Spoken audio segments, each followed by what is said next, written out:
بسم اللہ الرحمن الرحیم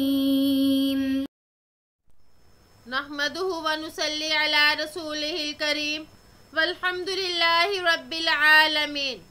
باب استحباب الاستجاع بعد رکعت الفجر علی جنبہ الایمن والحث علیہ سواء کان تہجد باللیل ام لا۔ یعنی فجر کی سنتوں کے بعد دائیں کروٹ پر لیٹنے کا استحباب اور اس کی ترغیب کا بیان، خواہ اس نے تہجد کی نماز پڑھی ہو یا نہ پڑھی ہو۔ عن عائشہ رضی اللہ عنہا قالت کان النبی صلی اللہ علیہ وسلم اذا صلی رکعت الفجر استجع علی شقہ الایمن، رواہ البخاری۔ حضرت عائشہ رضی اللہ عنہا سے روایت ہے کہ نبی کریم صلی اللہ علیہ وآلہ وسلم جب فجر کی 2 سنتیں ادا فرما لیتے تو دائیں کروٹ پر لیٹ جاتے تھے۔ بخاری نے اس کو روایت کیا اضطجع کہ باب فتح یفتح سے ہے، یعنی زوجع یزجع زوجعا، اس کا مطلب ہے پہلو کے بل لیٹنا، اور یہ باب افتعال سے بھی استعمال ہوتا ہے، یعنی مزید فی میں افتعال سے بھی آتا ہے۔ تو اس میں آپ صلی اللہ علیہ وآلہ وسلم کے ایک طریقہ بتایا کہ آپ صلی اللہ علیہ وآلہ وسلم فجر کی 2 سنتوں کے بعد استراحت فرماتے۔ تو فجر کی 2 سنتوں کے بعد استراحت میں ائمہ کا اختلاف ہے، یعنی آپ صلی اللہ علیہ وآلہ وسلم جو کچھ دیر آرام فرماتے تو اس کے بارے میں کئی مذاہب ہیں۔ ایک مذہب تو احناف اور جمہور فقہا کا ہے، ان کے نزدیک آپ صلی اللہ علیہ وآلہ وسلم کا یہ آرام کرنا سنن عادیہ میں سے تھا، سنن تشریعہ میں سے نہیں تھا۔ مطلب یہ ہے کہ تہجد کی نماز وغیرہ کی وجہ سے جو آپ صلی اللہ علیہ وآلہ وسلم کو تھکاوٹ ہوتی تو اس تھکاوٹ کو دور فرمانے کے لیے آپ کچھ دیر لیٹ جاتے اور آرام فرماتے۔ تو اگر کوئی ایسا ہی کرے، یعنی تھکاوٹ کی وجہ سے لیٹ جائے، تو پھر اس کو ثواب ملے گا۔ اور دوسرا مذہب امام شافعی وغیرہ کا ہے، ان کے نزدیک یہ آرام کرنا سنت تشریعی میں سے ہے، یعنی ہر حال میں آرام کرنا چاہیے، خواہ تھکاوٹ ہو یا نہ ہو تو اس کو ثواب ملے گا، یعنی اس نے سنت پر عمل کیا تو یہ ثواب جو ہے اس کے لیے ثابت ہوگا۔ اور تیسرا مذہب یہ ہے جو کہ بعض اہل ظواہر کا بھی ہے کہ اہل ظواہر کے نزدیک اس طرح سے استراحت کرنا واجب ہے۔ مولانا یوسف بنوری رحمہ اللہ فرماتے ہیں کہ صحابہ اکرام کے نزدیک یہ عمل مستحب تو رہا، مگر بطور سنت سمجھ کر اس پر عمل کرنے کا اہتمام نہیں رہا۔ تو معلوم ہوا کہ اگر کوئی تھک جائے تو فجر کے بعد اس طرح سے لیٹے تو اس وقت اس کے لیے یہ اس طرح سے لیٹنا مستحب ہے۔ وعنہا رضی اللہ عنہا قالت کان رسول اللہ صلی اللہ علیہ وسلم یصلی فیما بین ان یفرغ من صلاة العشاء الى الفجر 11 رکعہ یسلم بین کل رکعتین وَيُوتِرُ بِوَاحِدَةٍ فَإِذَا سَكَتَ الْمُؤَذِّنُ مِنْ صَلَاةِ الْفَجْرِ فَتَبَيَّنَ لَهُ الْفَجْرُ وَجَاءَهُ الْمُؤَذِّنُ قَامَ فَرَكَعَ رَكْعَتَيْنِ خَفِيفَتَيْنِ ثُمَّ اسْتَجَعَ عَلَى شِقِّ الْأَيْمَنِ حَتَّى يَأْتِيَهُ الْمُؤَذِّنُ لِلْإِقَامَةِ قَوْلُهَا يُسَلِّمُ بَيْنَ كُلِّ رَكْعَتَيْنِ ہاکذا ہوا فی مسلم ومعناہ بعد کل رکعتین۔ انہی سے یعنی حضرت عائشہ رضی اللہ عنہا سے روایت ہے کہ نبی کریم صلی اللہ علیہ وآلہ وسلم عشاء کی نماز سے فراغت سے پہلے فجر تک کے درمیانی وقفے میں 11 رکعت پڑھتے تھے، ہر 2 رکعتوں کے درمیان سلام پھیرتے، پھر آخر میں 1 رکعت کا اضافہ فرما کر اس کو طاق بنا دیتے۔ بس جب مؤذن فجر کی نماز کی اذان دے کر خاموش ہو جاتا اور فجر آپ صلی اللہ علیہ وآلہ وسلم کے سامنے ظاہر ہو جاتی اور مؤذن نماز فجر کی اطلاع دینے کے لیے آپ کے پاس آتا تو آپ صلی اللہ علیہ وآلہ وسلم کھڑے ہو کر 2 رکعت مختصر سی ادا فرماتے. پھر آپ صلی اللہ علیہ وآلہ وسلم اپنی داہنی کروٹ پر اس طرح لیٹ جاتے یہاں تک کہ مؤذن آپ کے پاس اقامت نماز کی اطلاع دینے کے لیے حاضر ہوتا. مسلم نے اس کو روایت کیا. اور یسلم بین کل رکعتین مسلم میں الفاظ اسی طرح کے ہیں. اس کے معنی ہوتے ہیں ہر 2 رکعتوں کے بعد سلام پھیرتے. شک کا مطلب ہوتا ہے جانب. تو یہاں پہ جو فرمایا کہ آپ صلی اللہ علیہ وآلہ وسلم اپنے دائیں جانب لیٹتے تو اس میں آپ صلی اللہ علیہ وآلہ وسلم کے ایک مستحب طریقے کو بتایا گیا اور بتایا کہ 11 رکعتن آپ 11 رکعت پڑھتے تھے. عموماً علماء یہ فرماتے ہیں کہ عموماً تہجد کی 8 رکعت پڑھتے پھر 3 رکعت وتر تو یہ کل 11 رکعت ہو گئی. اور پھر جو یہ فرمایا وَتَبَيَّنَ لَهُ الْفَجْرُ یعنی جب صبح روشن ہو جاتی تو آپ 2 رکعت نماز پڑھتے یعنی 2 ہلکی سے رکعتیں پڑھتے. تو اس سے یہ معلوم ہوا کہ یہ سنتیں جو ہیں یہ فجر کے وقت شروع ہونے کے بعد پڑھی جائیں گی. اور یہ بھی معلوم ہوا کہ فجر کی سنتیں ہلکی یعنی مختصر ہوں گی.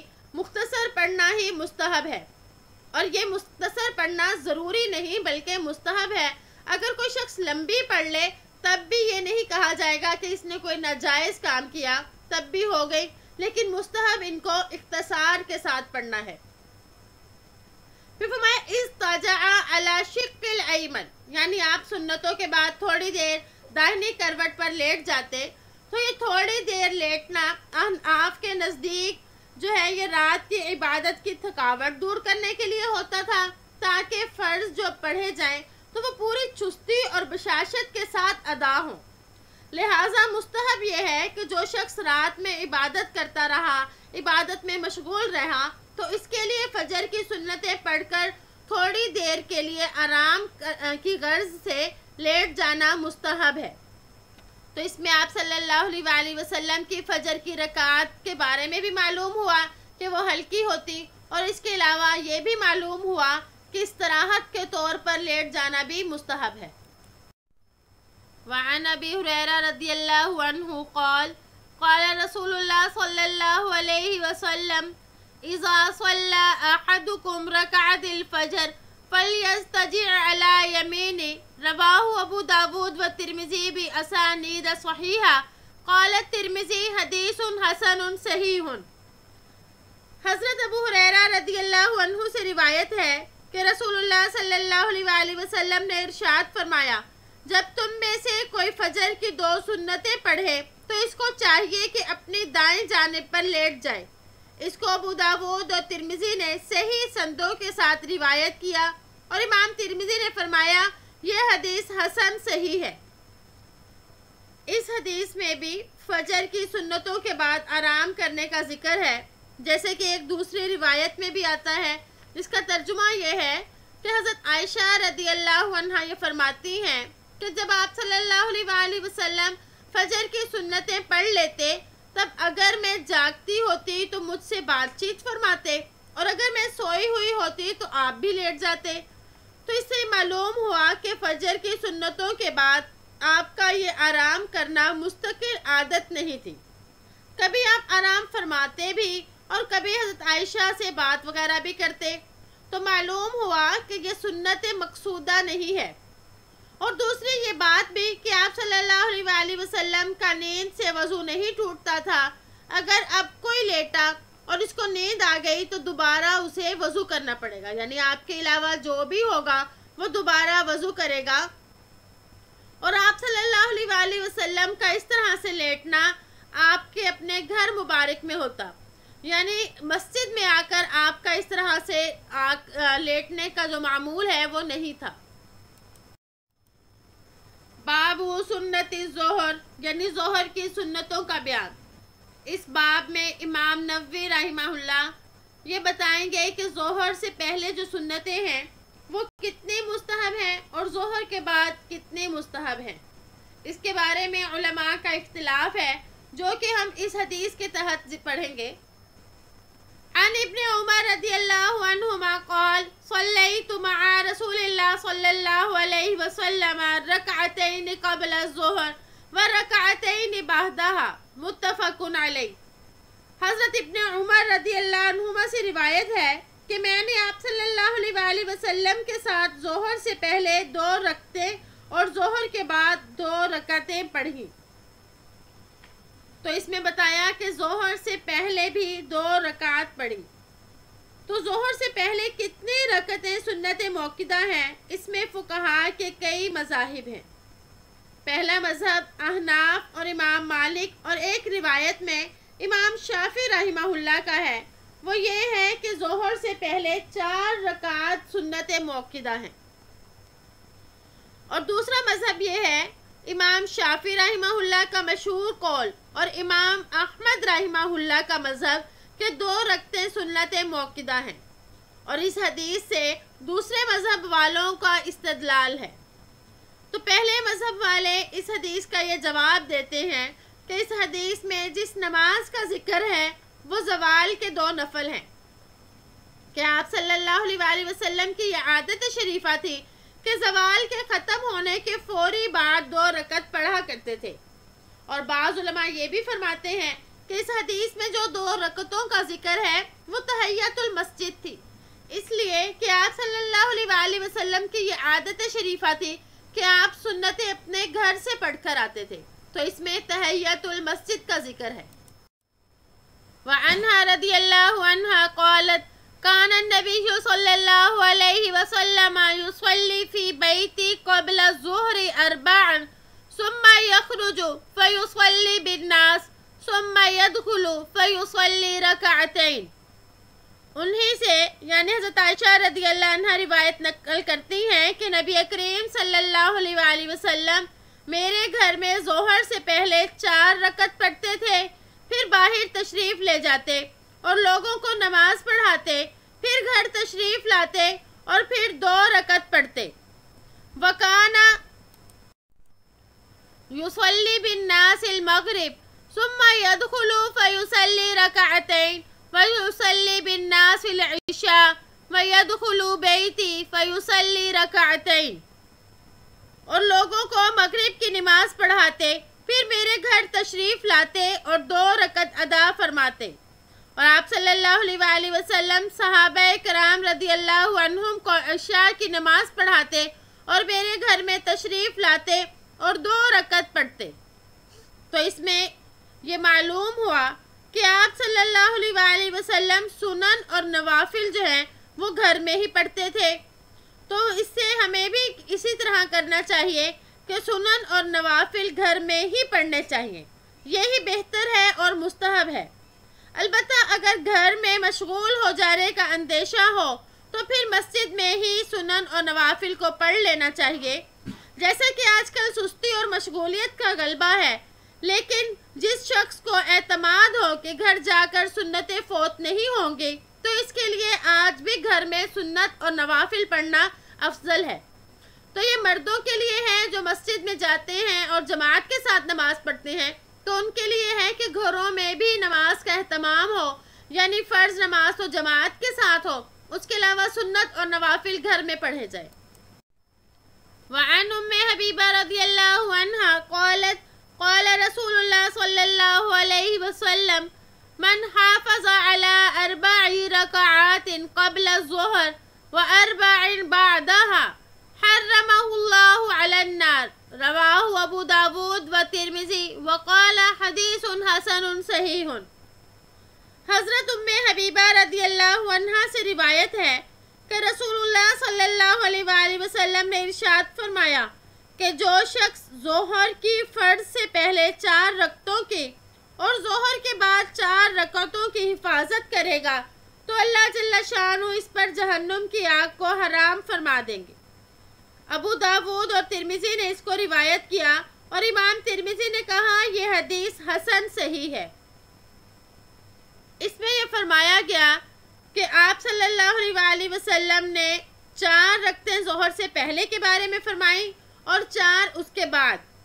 تو احناف کے مذہب میں ظہر سے پہلے 4 ہی رکعت سنت موقدہ ہے تو ان کا اہتمام ضروری ہے، لیکن جو یہ فرمایا وَأَرْبَعٍ بَعْدَهَا یعنی 4 رکعتیں فرض کے بعد بھی، تو بعض علماء نے اس کا مطلب یہ بیان فرمایا کہ فرض کے بعد جو 2 سنتیں پڑھی جاتی ہیں اس کے علاوہ 4 رکعت کا جو اہتمام کرے گا اس کو یہ فضیلت حاصل ہوگی جو اس حدیث میں بیان کی گئی کہ اس پر جہنم کی آگ حرام ہو جائے گی۔ لیکن ملا علی قاری اس کے بارے میں یہ فرماتے ہیں کہ ان 4 میں 2 تو یہ ہو گئی سنت موقدہ، اور اس کے علاوہ بس 2 رکعت اور پڑھے گا تو پھر اس کے لیے یہ بشارت ہے کہ جہنم کی آگ اس کے لیے حرام ہو جائے گی، یعنی 2 رکعت سنت موقدہ کے علاوہ 4 نہیں پڑھنی، بلکہ وہ یہ فرماتے ہیں کہ ان 2 کو بھی اس میں شامل کیا جائے گا، اس کے علاوہ مزید 2 پڑھی جائیں گی تو اس بشارت کے مستحق ہو جائیں گے۔ وعن عبداللہ بن صائب رضی اللہ عنہ ان رسول اللہ صلی اللہ علیہ وسلم کان یصلی 4 بعد ان تزول الشمس قبل الظہر وقال انها ساعة تفتح فيها ابواب السماء فاحب ان يصعد لي فيها عمل صالح رواہ ترمذی وقال حدیث حسن۔ حضرت عبداللہ بن صائب رضی اللہ عنہ سے روایت ہے کہ رسول اللہ صلی اللہ علیہ وآلہ وسلم ظہر سے پہلے سورج ڈھلنے کے بعد 4 رکعت پڑھتے تھے، اور آپ نے ارشاد فرمایا یہ ایسی گھڑی ہے جس میں آسمان کے دروازے کھولے جاتے ہیں، بس میں پسند کرتا ہوں کہ اس وقت میں میرے ایک نیک اعمال اوپر چڑھیں۔ تو آپ صلی اللہ علیہ وآلہ وسلم ظہر سے پہلے یعنی سورج ڈھلنے کے بعد 4 رکعت پڑھتے تھے۔ یہ 4 رکعت کون سی ہیں؟ تو اس میں علماء کا اختلاف ہے۔ بعض کے نزدیک تو یہ وہی 4 رکعت سنت موقدہ ہیں جو ظہر سے پہلے پڑھتے ہیں، مگر بعض کے نزدیک یہ 4 رکعت ظہر کے سنت موقدہ کے علاوہ ہیں جو زوال کے ہونے کے بعد آپ صلی اللہ علیہ وآلہ وسلم پڑھا کرتے تھے، اور اکثر علماء نے اسی بات کو لیا یعنی اسی دوسرے قول کو ترجیح دی کہ زوال کے بعد جو شخص 4 رکعت پڑھے گا تو اللہ جل شانہ اس کے لیے آسمان کے تمام دروازے کھول دیتے ہیں۔ وعن عائشہ رضی اللہ عنہا ان النبی صلی اللہ علیہ وسلم کان اذا لم يصلی 4 قبل الظہر صلاہن بعدها رواہ ترمذی وقال حدیث حسن۔ حضرت عائشہ رضی اللہ عنہا سے روایت ہے کہ نبی کریم صلی اللہ علیہ وآلہ وسلم نے جب ظہر سے پہلے کی 4 رکعتیں نہ پڑھی ہوتی تو آپ ظہر کے فرض کے بعد پڑھتے تھے۔ اس کو ترمذی نے روایت کیا اور فرمایا امام ترمذی نے یہ حدیث حسن ہے۔ تو اس میں یہ بتایا کہ اگر ظہر سے پہلے کی 4 رکعتیں آپ صلی اللہ علیہ وآلہ وسلم نے پہلے سے نہ پڑھی ہوتی تو آپ فرضوں کے بعد پڑھ لیتے تھے، تو اس سے یہ بھی معلوم ہوا کہ ظہر سے پہلے 4 رکعت سنت موقدہ ہیں۔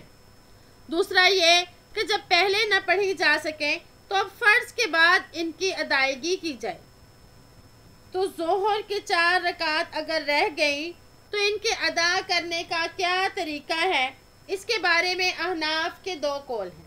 ادا کرنے کا طریقہ یعنی ان کو اب کب پڑھا جائے، جب ظہر کے 4 فرض پڑھ لیے جائیں اس کے فوراً بعد، یعنی ظہر کے بعد جو 2 سنتیں پڑھی جاتی ہیں ان سے پہلے، یا ان 2 سنتوں کو پہلے پڑھ لیا جائے اور اس کے بعد پھر ان 4 کو پڑھا جائے۔